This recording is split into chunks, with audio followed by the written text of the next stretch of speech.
everybody, and welcome to this Seller Board Show. My name is Luddy Gordon, and my today's guest is Adam Fisher. Adam is an Amazon entrepreneur and a YouTuber. And today we talked about his online arbitrage strategies, specifically about sourcing products, how to find profitable products. And from my point of view, it was very interesting. I think he dropped a couple of really huge value bombs and named a couple of websites where you can search for products.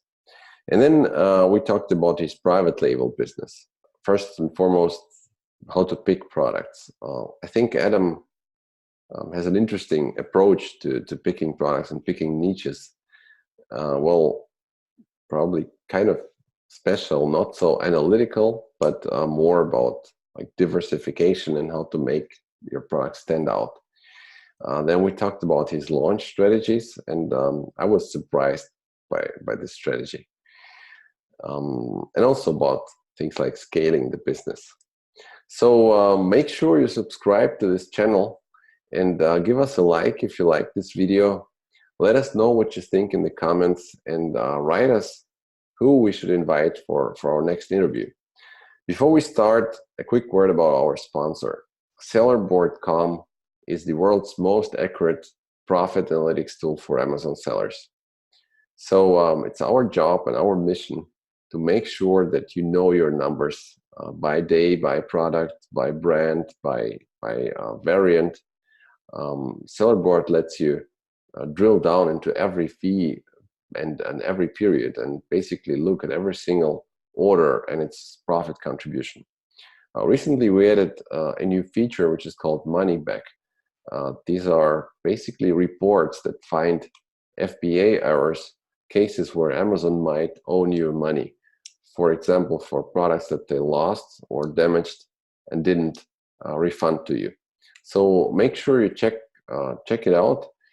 We have a free trial, free 1 month trial. After that, it's only $19 a month, and the link is in the description.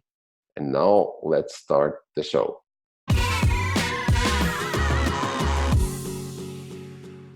Hello, everybody, and welcome to the next episode of the Seller Board Show. My name is Luddy Gordon, and my today's guest is Adam Fisher. Hello, Adam. Hey, everybody. Glad to be here today. Well, thanks for coming. So, Adam, tell us a little bit about yourself. How did you end up being an Amazon seller? Well, I had this thing called the job, and I hated it so much. But I started watching these YouTube videos, and wow, I have no clue what I was doing. But I found a product and I was like, wow, the whole market was like 3 to 3.5 stars, absolute garbage. Mm-hmm. And I was like, I think I can improve this. I think I can. Mm-hmm. So I bought it while Amazon. I ended up having to go to Lowe's to buy some stuff because I'm in the home improvement. And I put it all together, and I was like, well, it doesn't look good yet, but it works. So I got on Alibaba and found a supplier and borrowed some money from my parents, put everything down I had, and yeah, that's how I ended up with my first product. It took me literally 6 months from first message to supplier to getting my product in Amazon, because for 3 months I pretty much just ignored my supplier because I was afraid to put down the money. And so I just kept putting it off until one day I read a book and I was like, okay, we're doing this today. We got to do it now, man. I can't be doing this forever. Mm-hmm. So that's how I started off in Amazon. That's how I started off my private label journey. I did some arbitrage during those 6 months that I was procrastinating, and it started really scaling that up. It was actually a really good experience. The first month I did $1,000 in profit, and I was like, I've approved myself. Cool. I tried 3 businesses before this and failed every single one. Social media marketing, some websites, some other stuff, and I was like, I don't know, man. I tried that for a year, and everything just somehow made money in my first month on Amazon. Cool. So go ahead. Look, did you actually start with a private label product or? So August of 2017, August 1st. I sent the first email to my supplier, but then product didn't get in until February 1st.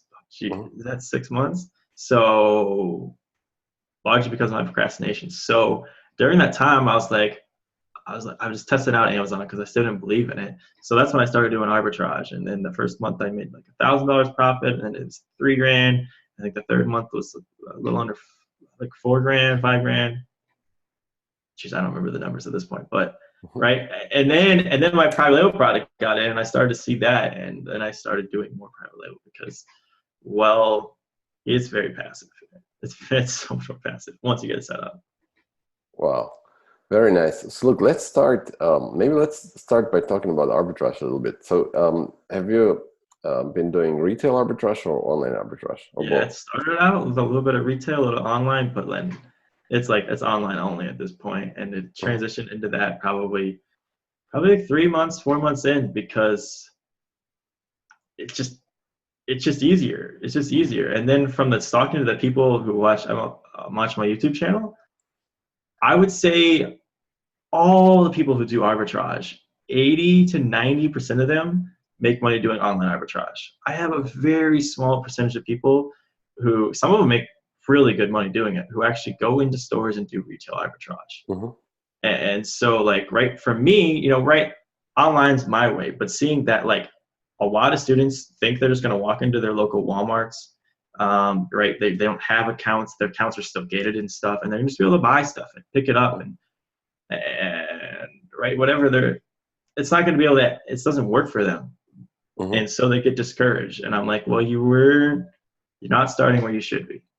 Okay. So I highly recommend anybody who's having issues doing retail, try online. I've seen a lot more success. I think when just recently we had a guy who did $5,000 in sales his first month doing online only.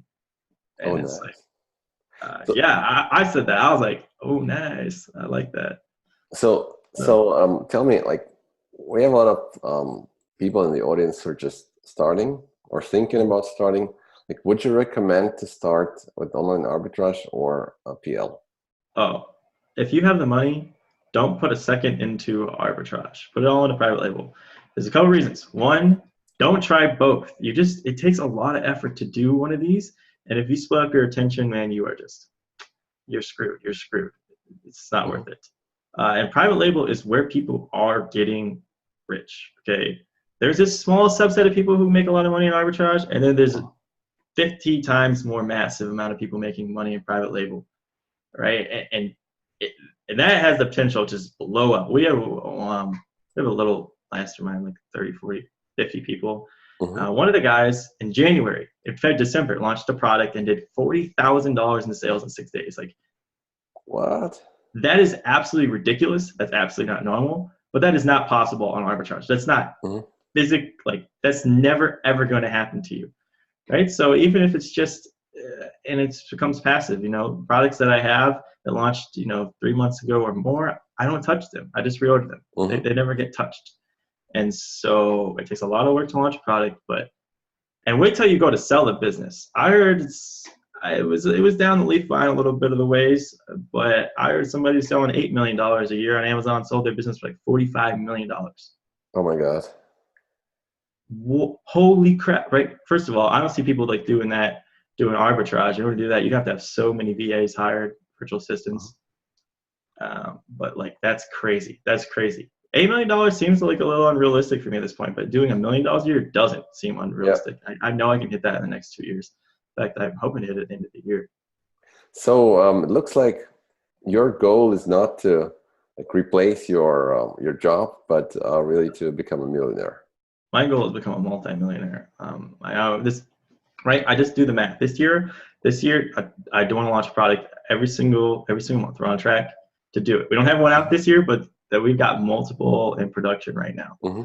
So that's 12 products. Let's just lowball them. Let's just really lowball. Like $3,000 a month profit a piece. I think that's super lowball. Mm-hmm. But that don't mean I'm making an extra $36,000 a month by the end of the year, right? And when one of those products sells $50,000 a month, which when you launch 12 products, one's bound to do really well. Right now, all of a sudden, we're making $50,000 or $70,000 a month extra income. Like, that's freaking ridiculous. Wow. And then get this. I'm going to leverage my subscribers, and I'm going to hire some people, right? Because in college, like I was so close to succeeding, but I just didn't have the money, and I need a little bit of mentorship, right? So I'm going to take those people and I'm going to hire them. I'm going to teach them how to launch their first product. I'm going to, right. That's going to be that's their college degree right there, launching that first product. And then they're going to launch more products. And then once they're good, I'm going to have them become a coach and train and do the same thing for other people. So now I'm hiring somebody who can train somebody. So I don't have to train new people in the future. Yeah. Right. That's how I want to take this business from like, Adam's going to launch 12 products this year to like, could you imagine if you launched a product every week, right? If you had 5 people under you, there's no reason you couldn't launch a product every week. And then all of a sudden, like, holy crap. But how do you monetize it if your students launch their products, right? So they're going to keep the profits, right? I'm not having them. Well, so I'm not intending them, right, to be students. They're going to be part of my team. This is going to be under my business. Right? I want them they're going to make money, obviously, right? I did hire a guy in 2018. Gosh, it was a mistake.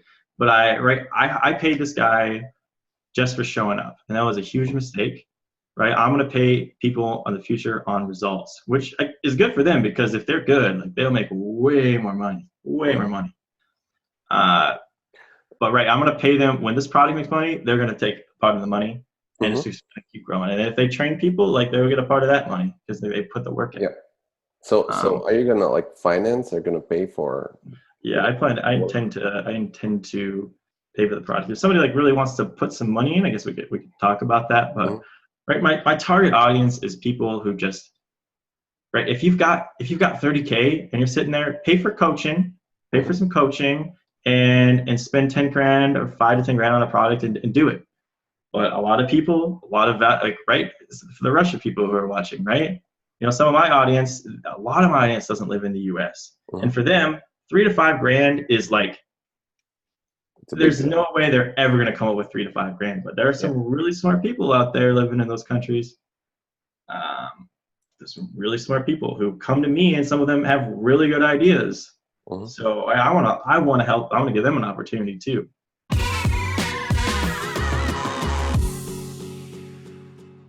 That's an interesting model. To be honest, I'm in this space since like 4 or 5 years, but I've never heard about this. So. We'll see. It'll be, I will definitely learn a lot. I will learn so much.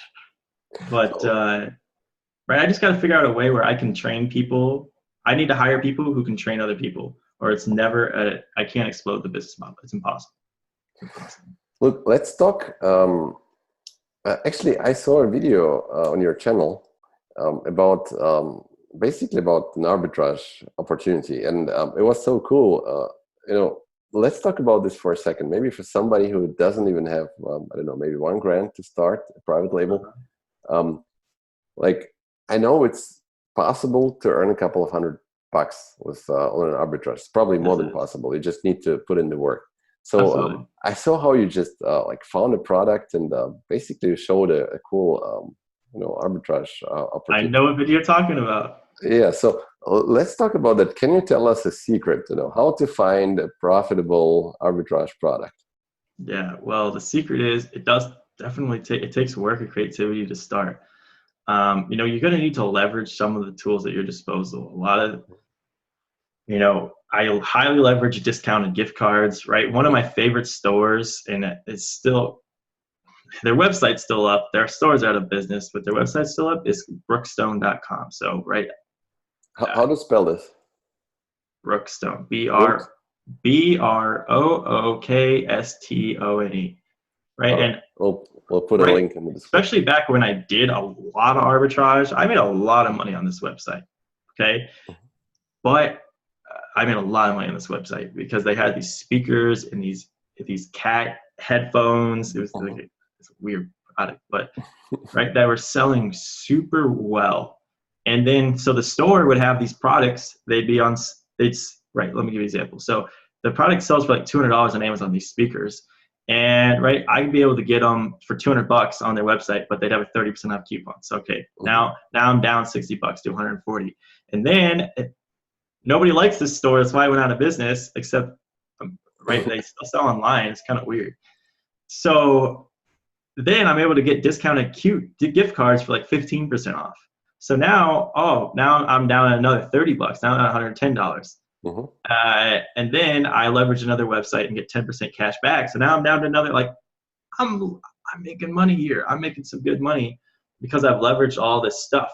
But right, I didn't just wake up one day and be like, Brookstone.com is where it was being. I was actually surfing a website, Woot.com, which is WOOT.com, which is where the product that you looked at, I'm pretty sure I found.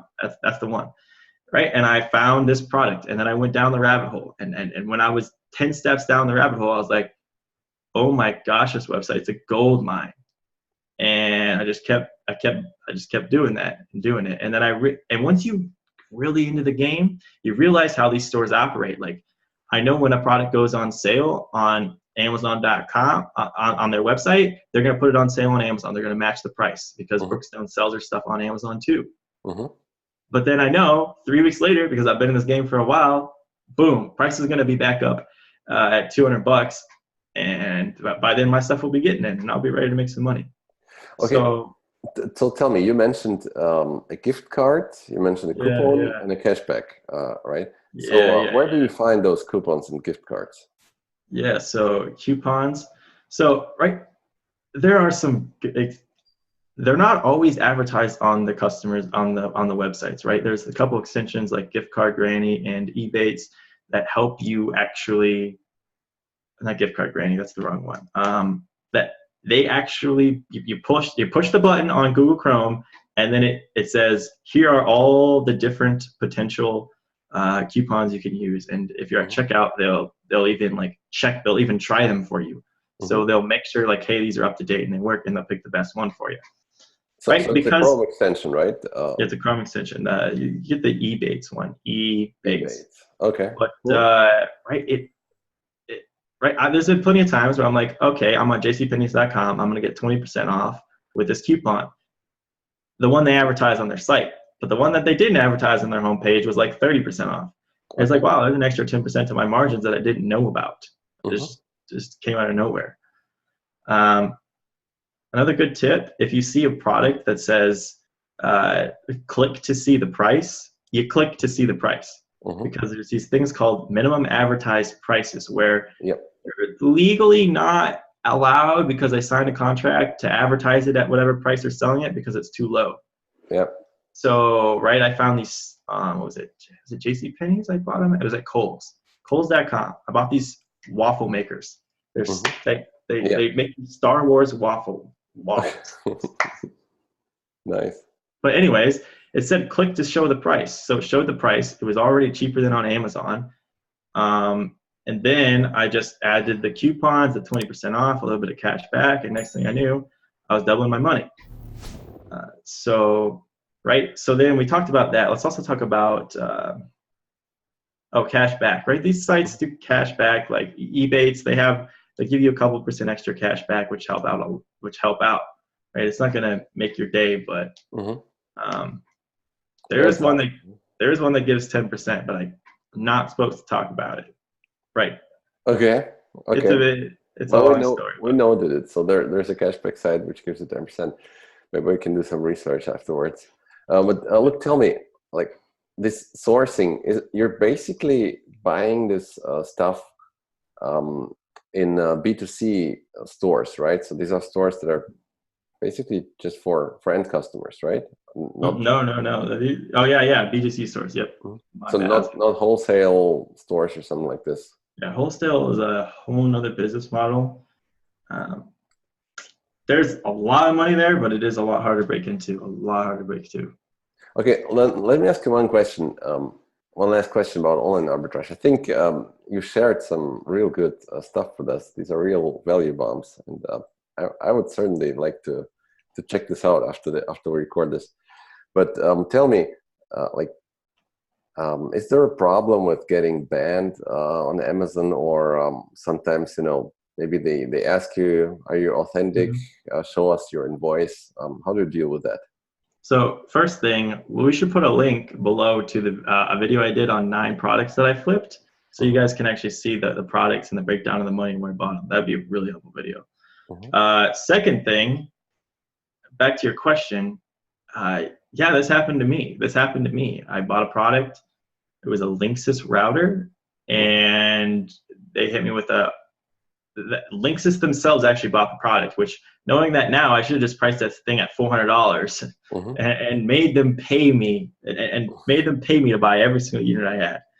But they actually bought the product and then complained it was inauthentic. So what did I do?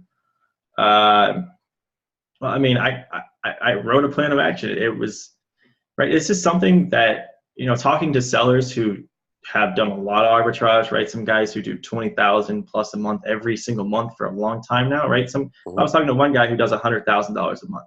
He's got a massive retail arbitrage business where he has, I think at the time he had 3 people who go out and they actually go to stores and they travel around, right? And he's like, yeah, I get suspended sometimes. It happens. But he's like, once you've done it one time, the second time, right? He's like, the last time it happened, I got unsuspended in 5 minutes. Pretty much. He's like, I filled it out.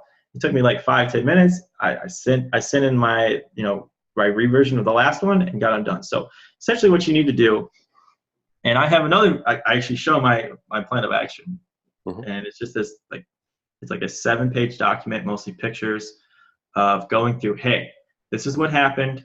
I tell them my products are just a little bit older versions of the same product. They're probably confused at how the packaging looks. Right? It's kind of bullshit, but but it worked. It worked. That's what matters. It worked. And what about the invoices? Invoices, right? I didn't have invoices. This is literally, okay? If you don't have invoices, it's fine. Okay, I got suspended a year ago, but this video has like 40,000 views. People still comment and say, hey, this worked for me. I've talked to people who've had issues with it. So you not actually asked for an invoice? I was asked for invoices, but here's what I provided. I provided receipts for every single product that I had, but I lost receipts for one of them, right? So they asked for like 6 products. I gave them receipts, and for that, I detailed them out. Didn't have invoices. I don't have any invoices. And then I lost a receipt for another one and still got unsuspended. Right? That is important, but also like what you actually write is very important too. I see some people write some really dumb stuff, and I'm like, yeah, it's kind of your fault 100% that you have this issue right now. So yeah, interesting. Okay. It's an issue, but if you know it's an issue, but if you go about it right, you'll be just fine. It is something $1 million a year sellers deal with who's doing arbitrage. It's not fun, not at all. It sucked, but you can fix it.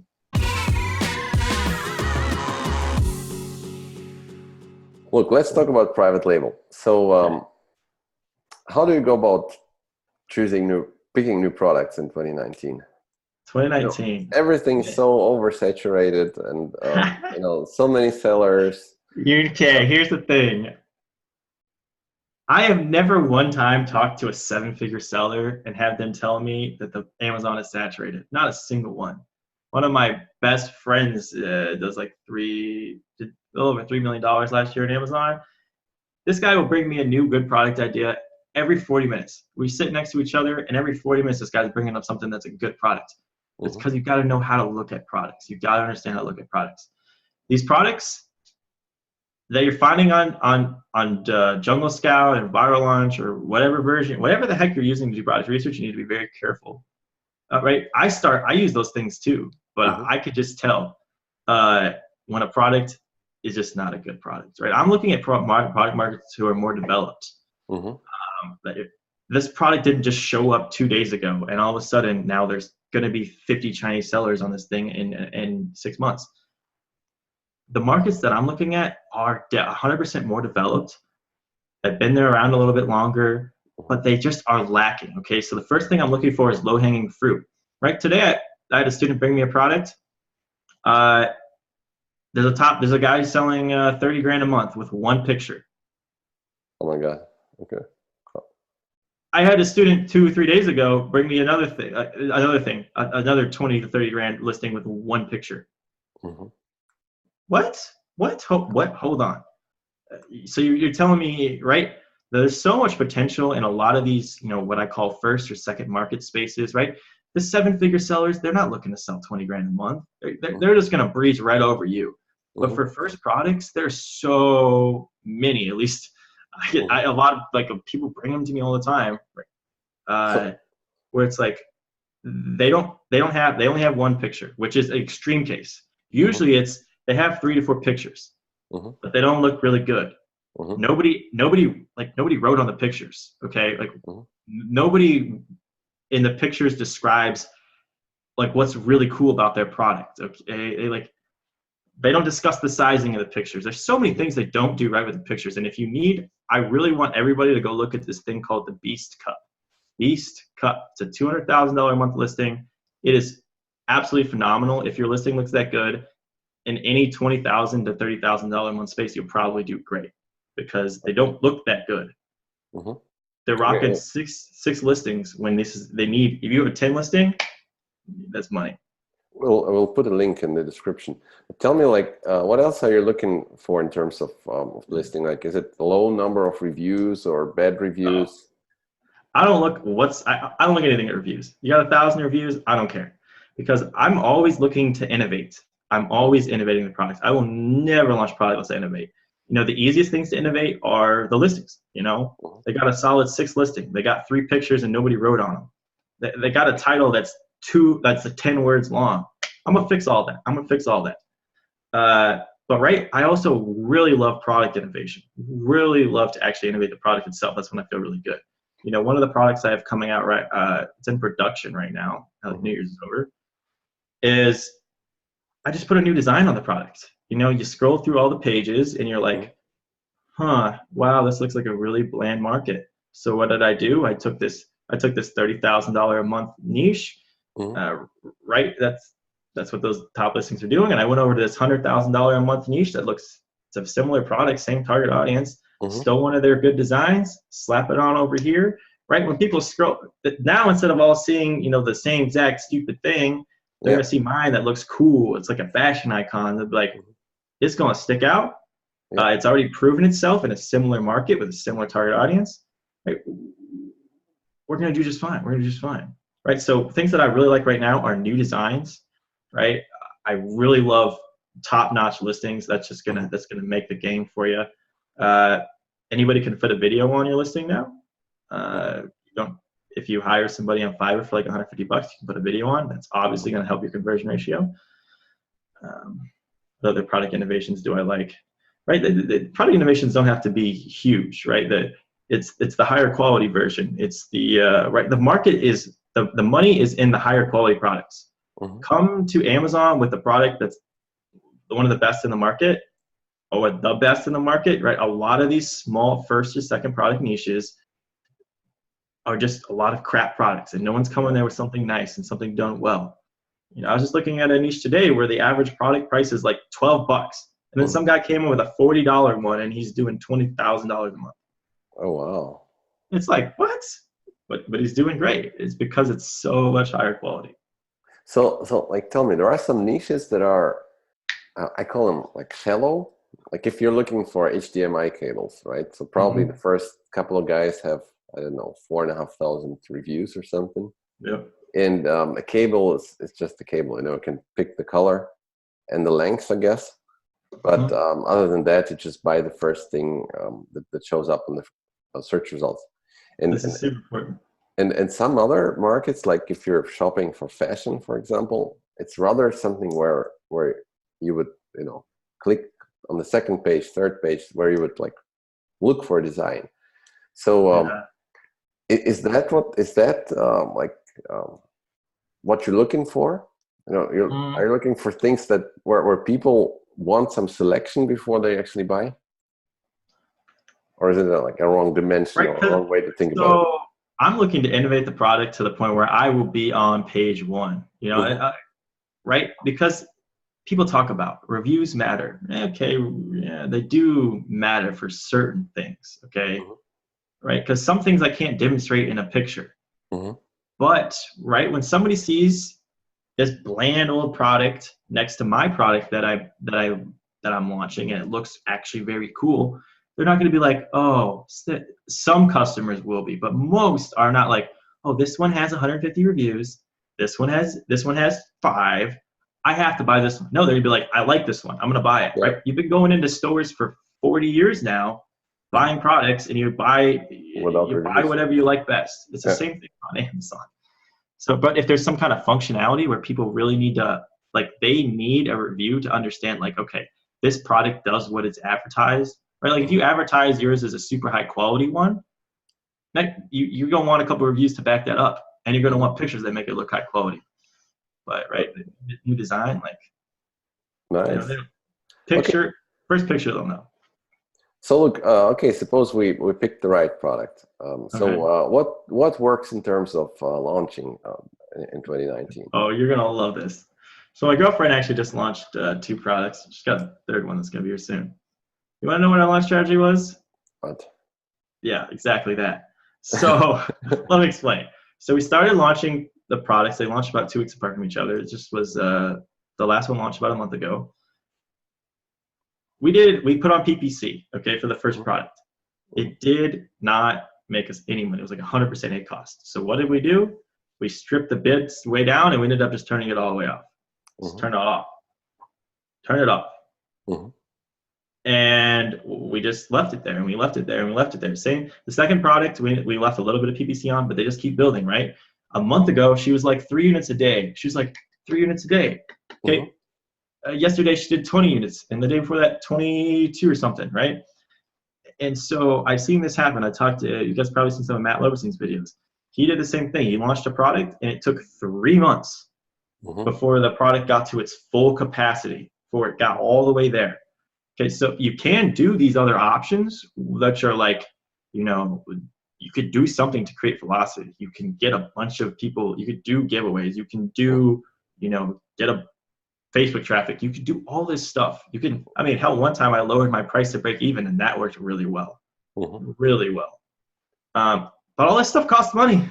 Yeah. All this stuff costs money, and especially, right, the amount of money you could pay for giveaways is just disgusting. So, right, we do what we do. We innovate the product, and then I put it on Amazon and just let it build. Let it build. And, right, sometimes I have to do things, right? The second product I ever launched, I had to take the product. That wasn't working. So I cut the price from $18 down to $10, break even. Went from 1 unit a day to over 10. And then as that kept going and I got ranked well on page 1, I raised the price back up to 18, and we were all good. So are you like saying basically don't do anything? Yeah, exactly. You don't launch, right? You just put it online and a little bit of. What I'm saying is innovate the product and let that carry you, right? The guy we had in December who did 40 grand in 6 days, you know what his launch strategy was? Not a freaking thing. He'd sold 35 units before he even knew his product was in. In an hour and a half, he sold 35 products. Right? He didn't have PPC on. He didn't have any giveaways planned. He had no Facebook traffic. He had none of that. He had a product that converted better than Amazon. What people miss is that Amazon is in this game to make as much money as physically possible. And they only make money when you sell stuff. So if your product sells at a higher rate than your competitors when someone searches for something, Amazon is going to put you first. They're hesitant to do it like quickly because right, they don't want to jeopardize the situation too fast. But right, you're going to end up there if you sell better than when you convert better than the competition. So, right, some of these products, it takes 3 months for it to fully get there for all those keywords. But when his product was a big step up from the competition, and he did some really good stuff with it. And so as soon as Amazon realized an hour deep that this product was something special and was converting better than the competition. And that's how it went. So.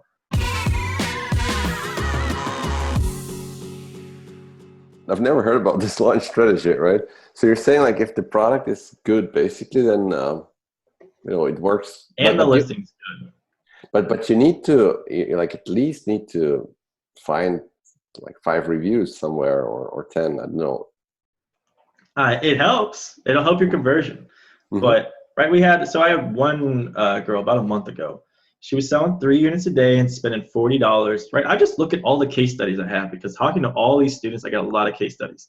She was selling 3 units a day, spending $40 on PPC a day. So she was losing money for sure. I told her, hey, take that PPC, cut that way down, and we optimized her listing. Once she did that, and another week and a half had gone by, she did both of those. She was selling 20 units a day. She went from, I'm never going to sell these units to, I'm going to stock out in a week and a half because of the optimized listing and because just a little more time had gone by. Oh my God, that's fantastic. There's no launch strategy, none, right? I just know that people will pick the better product. It comes with time. Right? If you launch a product and you didn't do anything, you're like, mine looks just like the other guys. Yeah, I can't help you. I don't know how to work with you. But if you didn't do that, then there's a lot of things we can do. I mean, even if you did do that, you could still write your listing to make it sound like yours is better. You could still put together your photos and put together your comparison charts to make yours still sound better, even though it could be exactly the same. Go ahead. So tell me, like you said, listing should be optimized. Okay, let's start with the keywords. Like, do you use any ninja tools for? Actually, I like to use Helium 10 for my keywords, but right, keywords. Let's just play this out in the most extreme situation, right? I keep saying that conversion ratio is the most important thing. So that means that for every 1,000 searches for a keyword, how many people buy yours versus the competition? So let's go to the extreme. Your conversion rate is 100% for every keyword. So every single thing anybody searches, they buy yours. You will be on homepage and rank 1 for every single product, period. No doubt. So let's just scale that back a little bit, right? So, let's just scale that back to like something that's more normal, right? You convert better than your competitors because you have a better listing and a better product. Amazon's going to want to put you first. And so while keywords are important, I don't know how many times, in fact, my uncle says he doesn't like Amazon because he searches for a product on Amazon and all these other things show up that aren't that product. It's because people search for this and they buy this because it's kind of related. And so, right, keywords are important, but what matters most is writing your title and writing your title so that people want to read it. I see these new sellers. They'll cram 100 keywords into their title. Yeah. Right. You have those in there, but you're never going to rank for them ever because people read the first 3 words of your title and they're like, I have never one time heard those 3 words go back to back to back in the English dictionary. And right, you need to get them one step along. Okay, they read the first 3 words, they need to be intrigued just enough to read the 4th and the 5th, and then they get to the end of the title. And they're like, oh, they're that far. So now they're going to look at the picture. Okay, they looked at that, and now you get them to actually click. Keywords are important, absolutely. But first of all, it's impossible to write the title without putting in your main keywords. You just can't do it. And if you put in keywords and it kills your conversion ratio even by a few percent, you're dead in the water. You're dead. So how do you optimize? How do you identify a keyword which kills your conversion? The first one is does it not read like it's normal English or whatever language it's in? If it doesn't sound good, it doesn't evoke emotion, it sucks.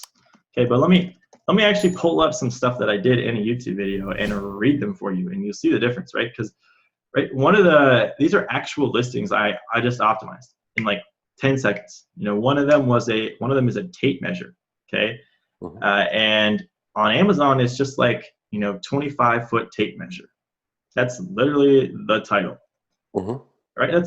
That's horrible. So what I did is I took the title and I said, okay, the strongest Stanley tape measure, which is a brand, stands at 25-foot fall onto concrete, which, right, that's what the product's good at. Now people have a reason to click, they have a reason to buy. I did this innovation and I need to harp on it so much in the title. People have to have a reason to click on yours. So basically you're saying it's more like about, I don't know, psychology or marketing? Yes. Than about understanding the analytics or playing this game well.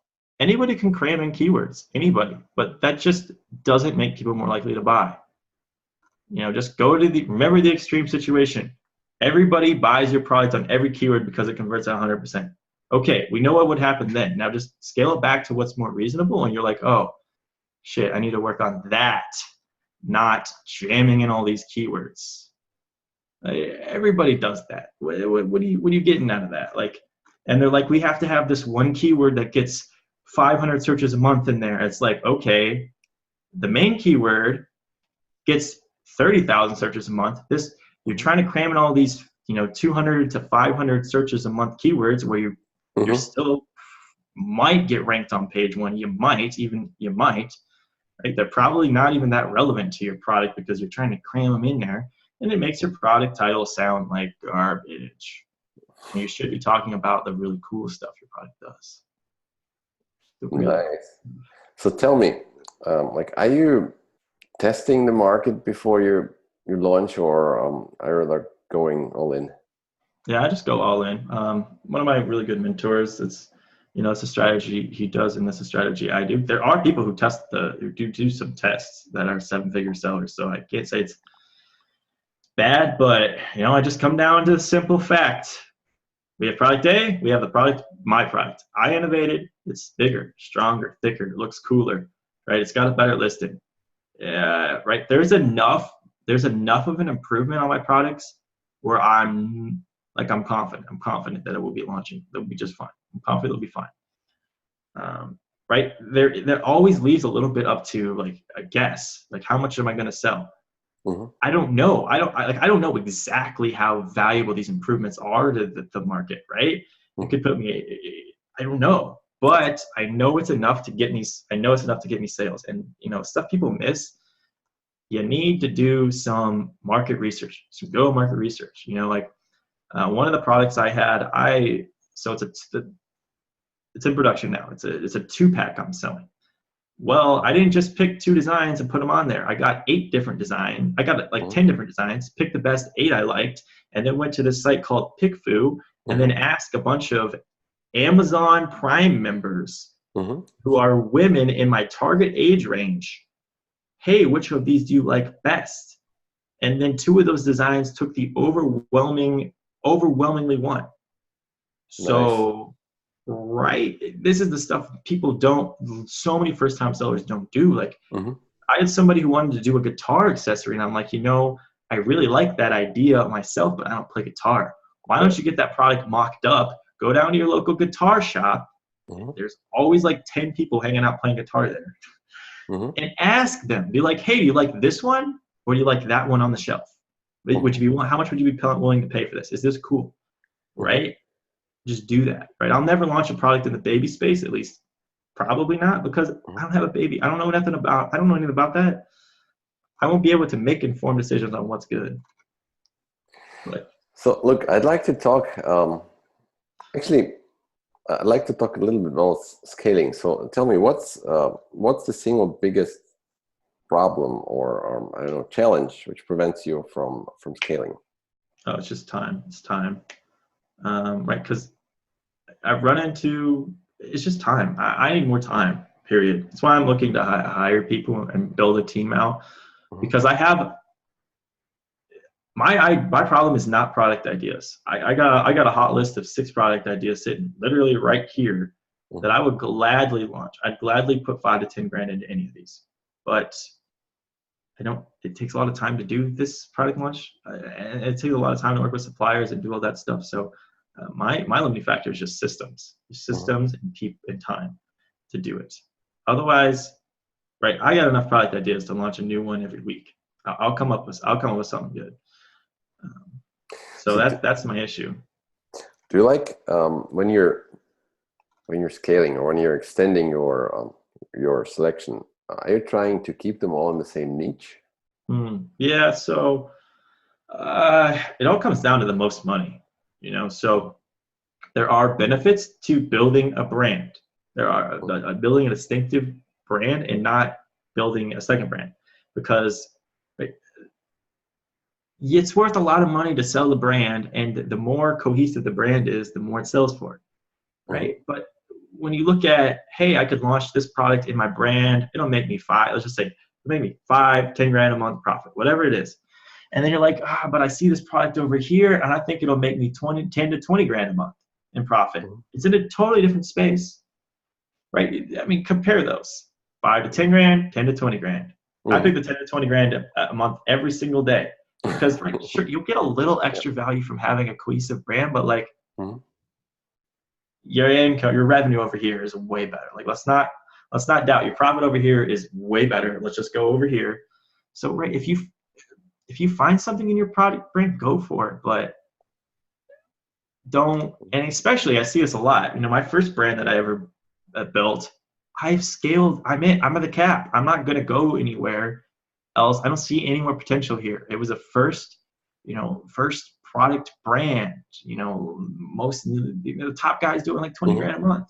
That's it. One guy's doing 20 grand. A bunch of us are doing like 10 grand a month on our products. How am I going to scale that? I'm Yeah. not. So I'm out of that brand. That brand's done. It's never going anywhere. Mhm. Unless I magically find something else over there. I'm moving on to something else. Nice. Look, Adam, I think that was really, really motivating. And you dropped a couple of huge, huge value bombs here. So thanks so much. Tell us, where can we find you? Yeah, you guys should go check me out on YouTube. We'll link below to 2 videos. One on those 9 products that I've made money doing in arbitrage. You'll see the products. The second is going to be my first year on Amazon. You'll get to see my results, my numbers, talk about my products and how that all went. Because the first year was one heck of a journey. Okay. And do you have a website or Facebook or anything else you want us to YouTube. You find? guys got to come check me out on YouTube first. Awesome. Thanks so much. And I hope to see you again, maybe in 1 year in our show, and we'll check if this multimillionaire plan worked out. We'll check. Good talking to you guys. Thank you. See you on the channel. Have a good one. Bye-bye.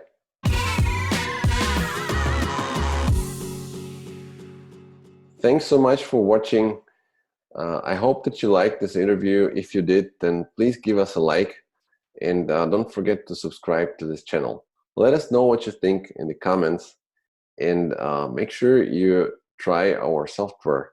Sellerboard.com is the world's most accurate profit analytics service for Amazon sellers, with a free 1-month trial, and it starts only at $19 a month. Sellerboard.com, the link is in the show notes. And I'll see you guys next time. Bye-bye.